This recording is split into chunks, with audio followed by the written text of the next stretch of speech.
Hello everyone and welcome to my channel. My name is Kalika and you're gonna be nicer to call center reps after watching this video. I hope he felt stupid. I worked in a call center for cell phone tech support. This story happens when the Yahoo hacks were happening. Customer will be called CX.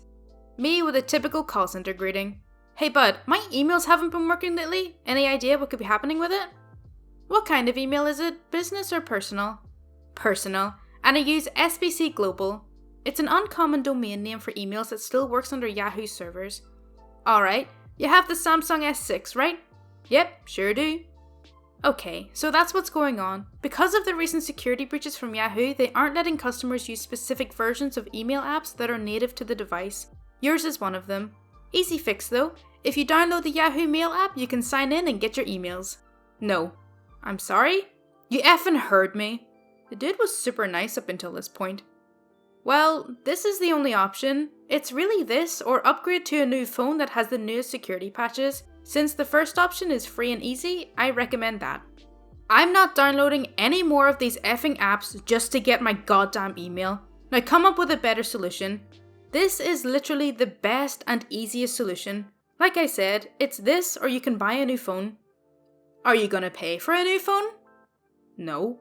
Then effing fix this. I'm not paying the cell phone company for inconvenience like this. I'm sorry, but I'm providing you with the only solution and you're not willing to do it. There's nothing more that I can do. Fine, I'll get my IT guy to do it since he's not a complete F-wad, and hangs up.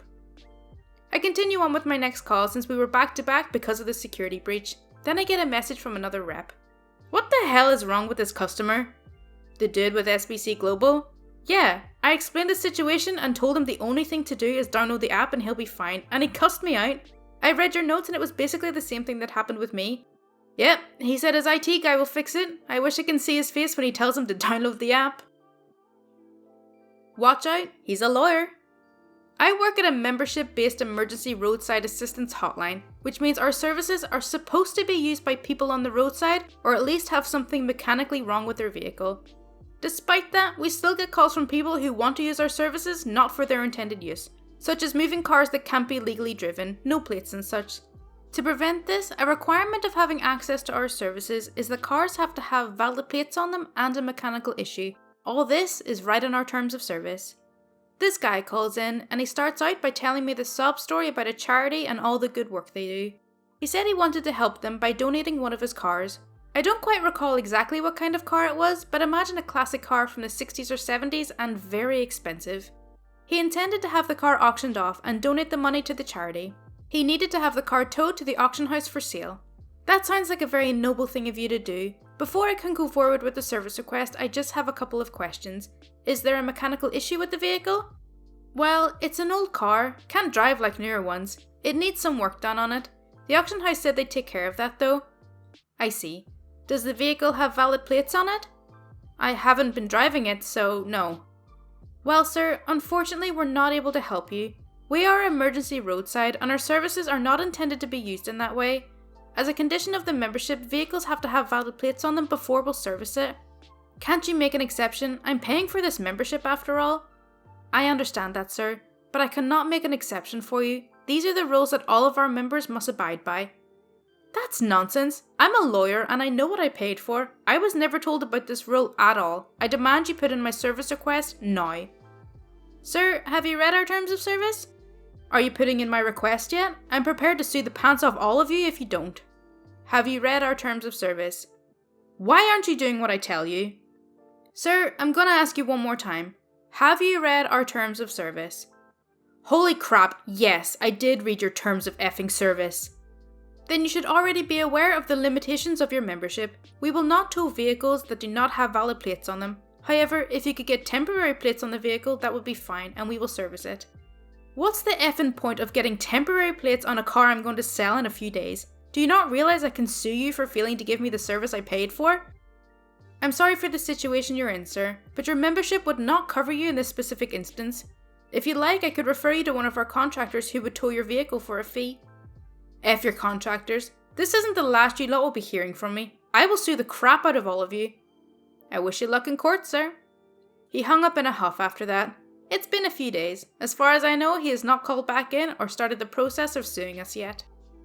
I hate when people don't read their paperwork and then think it's a valid reason to call you up and demand you do something for them. It's a massive pet peeve of mine. In one of the call centers I worked in, it was for mortgages at a bank. I took calls every single day where customers didn't seem to have a clue why their mortgage payments have changed, despite initial paperwork saying that their fixed mortgage rate would expire in 2 years, for example, and then a follow-up letter a few months before their rate expiring and their payments would change. But no. They would call me after the change and after making, say, a higher payment and expect me to be able to change their payments back to what they were without them doing anything. And I cannot tell you how many useless complaints I had to fill out because people don't read their paperwork. Please, folks, when it comes to important stuff, please read your paperwork. Imagine being this entitled and childish. I've worked at a call center for 2 years, and after going through all advisor tiers, I can now do quality call monitoring. I get to hear the worst of the worst. Here's the craziest one I've heard in a while, TLDR at the bottom. Customer is CX and advisor is B. Some context. B is a senior advisor, so he gets the escalated calls from customers who want to speak with a manager. The client is a huge name in tech.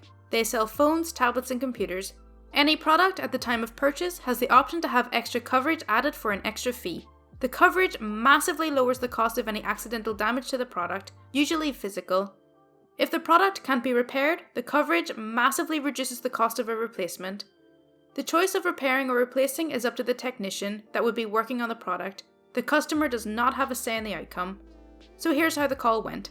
Hey customer, I'm a senior advisor and I'll be taking ownership of your case until we address all of your issues. What's going on? Okay, so I just want to say that the store at this place needs to be shut down. The manager there is racist and absolute human trash. He refused to replace my phone even though I have the extra coverage and basically accused me of trying to screw over the company. Is this how you guys treat your customers? I've been with this company for blah blah blah and I've spent thousands of dollars and blah blah blah. Wow, I'm so sorry about your experience. I can definitely put in a formal complaint to the general manager of the store and I can get you set up with a repair or replacement through the mail. What happened to your phone? It's completely destroyed. The front and back glasses are shattered and it won't turn on. I dropped it in the street and I think it got ran over. Why wouldn't the manager at the store replace it? I have the money for it, but he was just treating me like dirt. It has to be because I'm not from here. Well, let's get you going here. Do you want me to make an appointment for a different store, or did you want to mail it into the repair center? He decides to go to a different store in the city, so the call goes on for another 30 minutes with customer just spewing a bunch of nonsense about how everyone at the first store is racist and he demands that they all be fired, and he needs compensation for what he's been through. Eventually, the advisor transfers him to the customer relations department because they have more jurisdiction over the stores. So I looked at all of the notes attached to the case, including notes from the first store customer went to.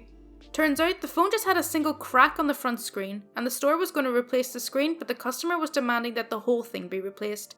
The manager and customer go back and forth, and the manager explains that there's no reason to replace the whole phone because it's repairable.